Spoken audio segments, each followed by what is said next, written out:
많은 분들이 이게 진로나 이런 거를 찾으려고 하면 지식인에 제일 많이 물어보시더라고요. 그래서 저 한번 쳐봤어요. 심리학 관련 직업이 뭐가 있냐? 그랬더니 바람신님께서 대답을 해주셨는데 상담 심리를 담당하는 상담심리학과와 신경정신과 전문의가 되는 길 두 가지로 나뉜다.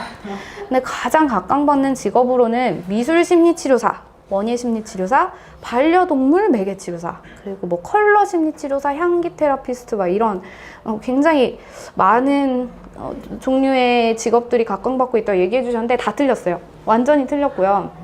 제가 지금까지 얘기한 것들과는 굉장히 괴리가 있어 보이지 않으신가요? 저만 그렇게 생각하는 건가 모르겠는데 실제로 자격증이 굉장히 난무해요. 뭐 색채심리 상담사, 여기 나오는 자격증 모두 한 3, 4주만 공부하셔도 딸 수 있는 걸로 광고가 되고 있고 세상의 만물을 가지고 사람을 치료하겠다라는 분들이 굉장히 도처에 깔려 있어요. 근데 그런 만큼 이게 법제화가 잘 되어 있지는 않아서 사실 실제로 어떤 자격을 만들어 놓고 혼자 협회에 만들었다고 신고만 해도 상관없는 걸로 제가 알고 있고, 그런 식으로 뭐 상담센터를 돈만 있으면 차려서 운영을 해도 법적으로는 문제가 되지 않거든요.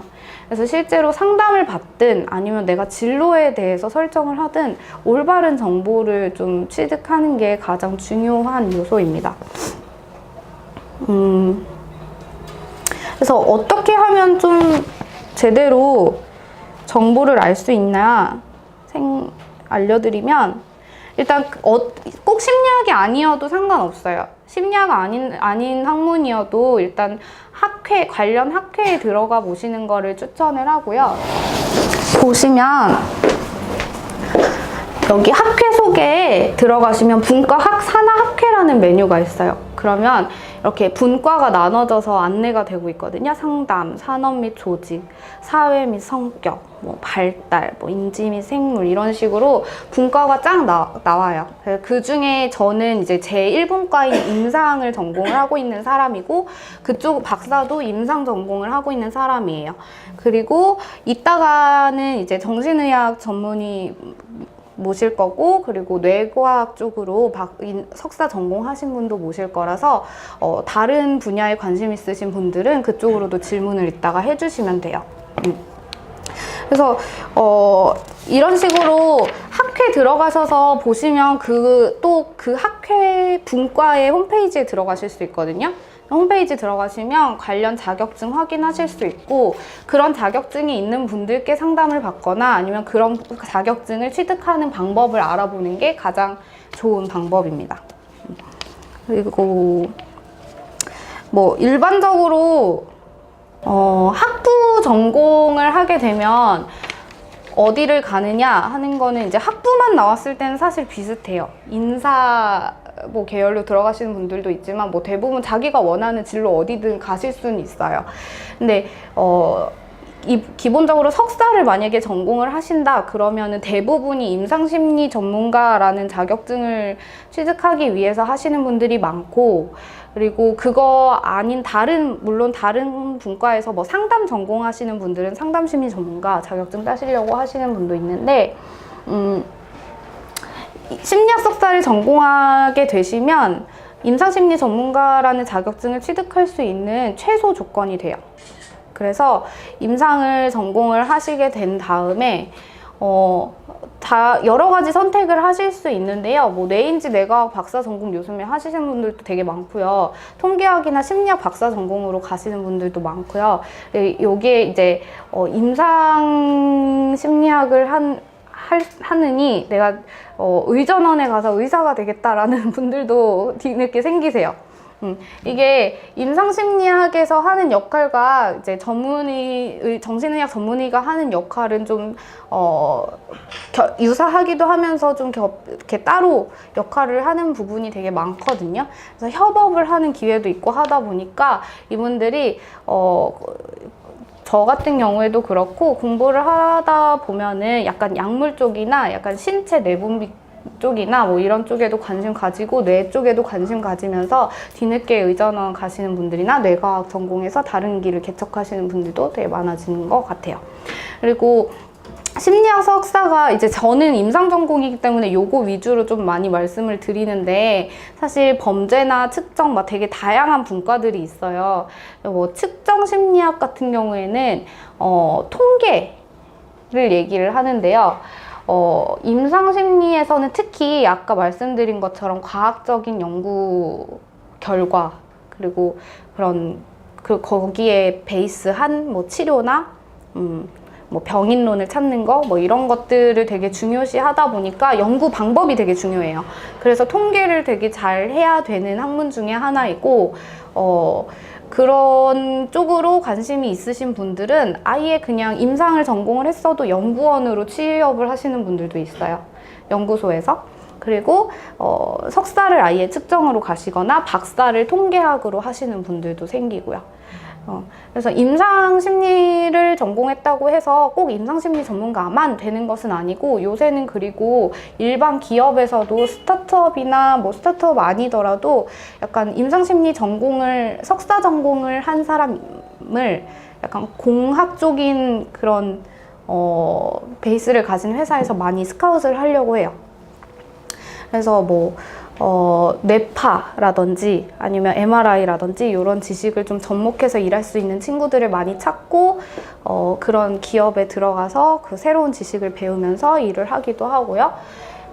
그리고 범죄 심리학이 있죠. 범죄 심리에 관심 가지는 분들이 되게 생각보다 많은데 대부분 프로파일러를 하고 싶어서 관심을 갖더라고요. 뭐 이수정 교수님 뭐 이런 사람들을 보면서.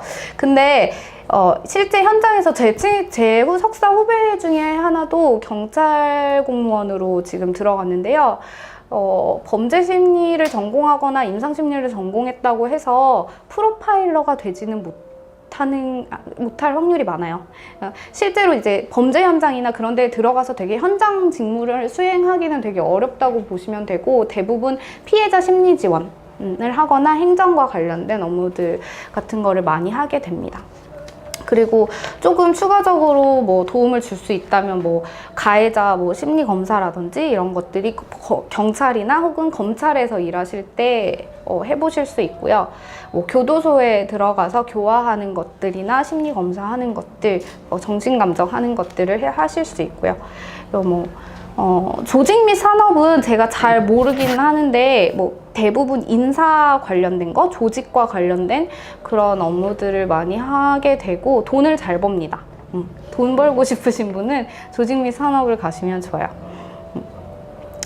네, 그래서 만약에 내가 심리학 쪽으로 관심이 있고 그거랑 관련해서 언젠가 면접을 본다 하시면은 제가 지금 말씀드렸던 걸 되게 잘 조합해서 가져가시면 좋을 것 같아요. 근데 면접을 보실 때 절대 하지 말아야 할 말들이 있어요.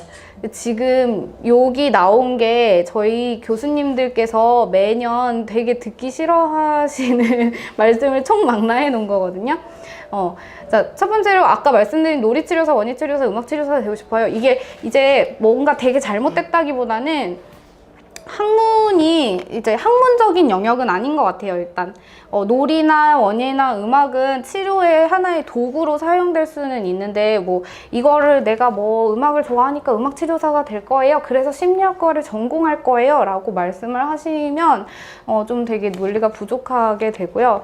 두 번째로 뭐 심리학을 하겠다고 하는 건 괜찮은데 범죄심리 전공이 설치되어 있지 않은 대학원이 설치되어 있지 않은 곳에 가서 뭐 프로파일러가 되겠습니다. 뭐 이런 식으로 자신 있게 말한다거나 하면은 안 좋아하실 확률이 큽니다. 그리고 또 이런 분들이 있어요. 제가 어렸을 때 이런 병이 있었는데요. 그래서 관심을 갖게 되었어요 하면서 막 우시는 분들도 있어요. 근데 저 심리학을 전공을 한다는 거는 관심은 그렇게 해서 가질 수는 있으나 본인이 어떤 부분에서 관심을 갖게 되었다고 한들 좀 자신의 문제는 좀 치료하고 온 상태에서 교수님들은 치료자나 혹은 연구자를 뽑는 것이지 절대 뭐 환자를 뽑는 기관은 아니니까요, 대학이. 그래서 자신의 병에 대한 고백은 면접에서 좀 금물이라고 할 수 있고, 그리고 뭐 어렸을 때부터 혈액형과 심리 테스트에 관심이 많았습니다. 이런 분들이 있어요. 심리 테스트도 우리가 흔히 알고 진짜 시행하는 심리 검사가 아니고 뭐 목욕탕 가서 뭐부터 어디부터 씻으세요 뭐 이런 걸로 알아보는 그런 심리 테스트 있잖아요. 네, 그런 거 아까 말씀드린 대로 저희 과학적이고 방법론 중요시하는 학문이기 때문에 이런 근거 없는 좀 예전의 이야기들 뭔가 근거 없는 이야기들을 자꾸 얘기하시는 거는 좋지 않습니다. 그리고 마지막으로 친구들 상담해 주는 거 좋아해요. 그래서 상담사가 되고 싶어요. 뭐 되게 나쁜 예는 아니긴 할 수도 있는데 일단 친구들 상담해 주는 거 좋아하면 그냥 친구들을 계속 상담을 해주면 됩니다. 이게 학문적인 거를 조금 이전에 이제 제가 보여드렸던 것처럼 뭔가 심리학이 7대 허브 학문이고 그걸 통해서 자기가 어떤 학문적인 영역을 뭐 넓혀 나가고 싶다 이런 소망이 있다 이런 거에 대해서 관심이 있다라고 얘기를 하시면 훨씬 나으실 것 같아요. 이런 친구들 상담이나 프로파일러가 되겠다라는 되게 막연한 목표보다는 학문적인 거를 많이 어필을 해서 나중에 심리학 쪽으로 좋은 진로와 꿈을 펼칠 수 있는 분들이 되시길 바랍니다. 네, 제가 준비한 건 여기까지고 제 마지막으로 말씀드리고 싶은 거는 이제 어머님들은 모두 어머님이 처음이잖아요. 그래서 지금 하고 계신 것만으로도 굉장히 충분히 좋은 엄마라는 거, 그리고 우리 아이들은 지금 내가 존재하는 것만으로도 충분히 사랑받을 수 있는 사람이라는 거 보고 기억하고 가셨으면 좋겠습니다. 네, 감사합니다.